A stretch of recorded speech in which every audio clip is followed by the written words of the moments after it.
হে জগতবাসী, আপনাদের সামনে আজকে একটি আলোচনা নিয়ে হাজির হইলাম। আমি শামীম আলী চিশতি।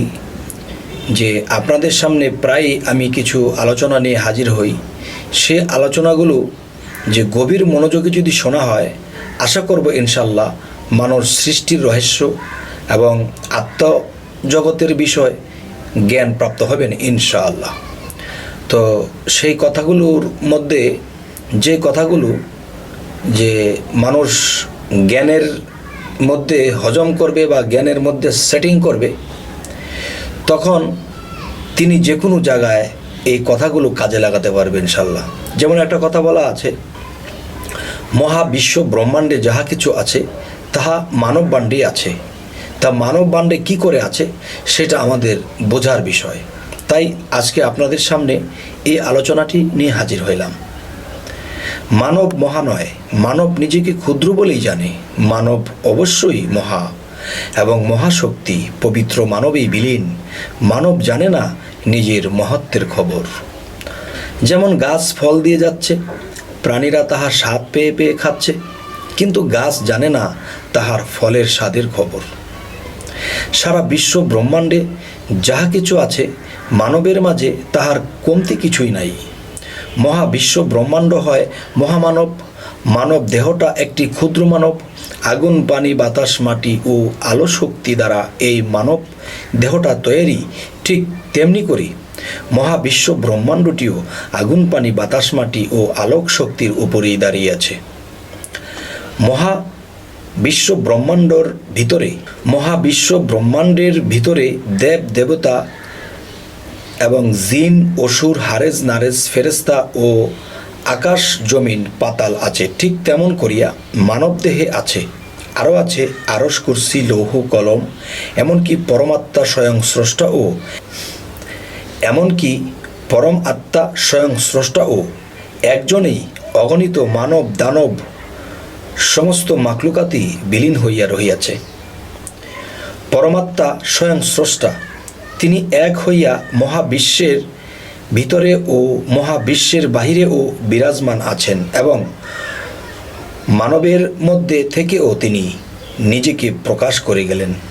আরও কিছু কথা হলো, মহাবিশ্ব ব্রহ্মাণ্ডটি 14 তালা এবং এই 14 তালার মাঝে আরশ, কুরসি, লৌহ, কলম নিহিত আছে।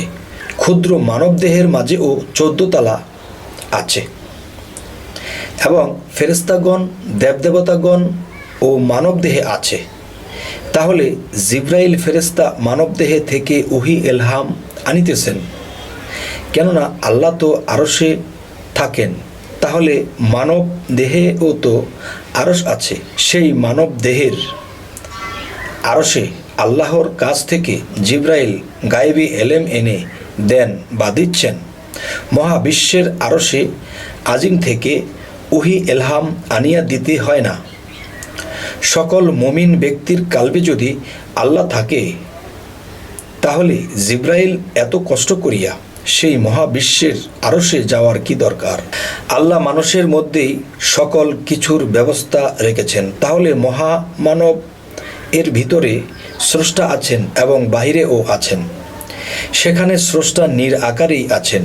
মানবের মাঝে স্রষ্টা আকারে আসিয়া গেলেন। একটি মানব এই পৃথিবীতে ক্ষুদ্র হইয়া আছে, কিন্তু সেই মানুষটি জানে না যে সে যে মহা, বা এই ক্ষুদ্র মানুষটির ভিতরে যে মহান স্রষ্টা পরমাত্মা রূপে লুকাইয়া রহিয়াছে। যেমন একটি যুক্তি, এক ব্যক্তি রিক্সা বা ভ্যান চালায়, কিন্তু দেখা যায় তিনি কোনো বাড়িতেও কাজ করে চলে খায়।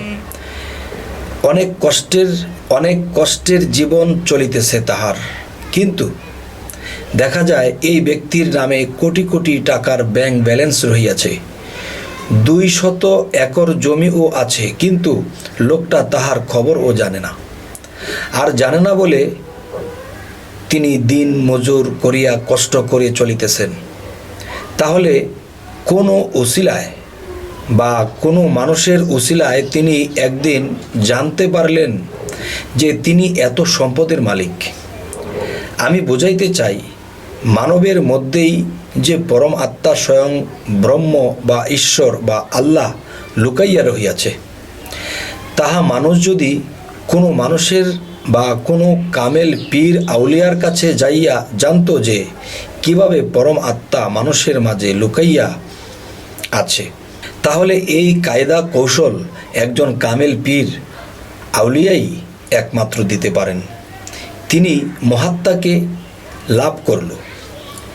যিনি মহাত্মাকে লাভ করল তিনি আল্লাহকেই লাভ করল। বলতে চাই, সকল সৃষ্টি আল্লাহকে মানে, তাহলে পরম আত্মাকেও লাভ করল। তাহলে পরম আত্মাকে যে লাভ করল, এই সৃষ্টি জগৎ যদি আল্লাহকে মানে, তাহলে ওই ব্যক্তিকেও সকল সৃষ্টি জগৎ মানবে। তাহলে স্রষ্টার সাথে মিশে মানুষই তো জাত হইয়া যায়। তবে মানুষই তো মহা, কর্মদোষেই তো ক্ষুদ্র হইয়াছি। হে জগতবাসী, আজকের যে আলোচনাটি, এই আলোচনাটি কেউ শুনে হয়তো তেমন একটা বুঝ পাবেন না, আর যে পাওয়ার তো পেয়ে যাবেন। তবে আমার দেহের মধ্যে যে এত বড় বিশ্ব ব্রহ্মাণ্ড আল্লাহ লুকিয়ে রেখেছেন, এটাকে পেতে হলে, জানতে হলে, দেখতে হলে, আর সেখানে যেই ধনরত্ন লুকানো আছে সেটা আমাকে পাইতে হলে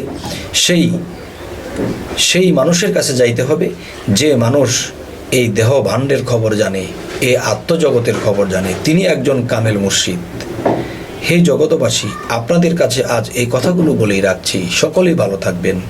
আমাদের এই চ্যানেলের কথা যদি আপনাদের ভালো লাগে তাহলে অবশ্যই সাবস্ক্রাইব করবেন, তাহলে আমাদের বাকি ভিডিওগুলো আপনাদের সামনে উপস্থিত হবে ইনশাআল্লাহ। এই বলেই রাখছি। আল্লাহ হাফেজ।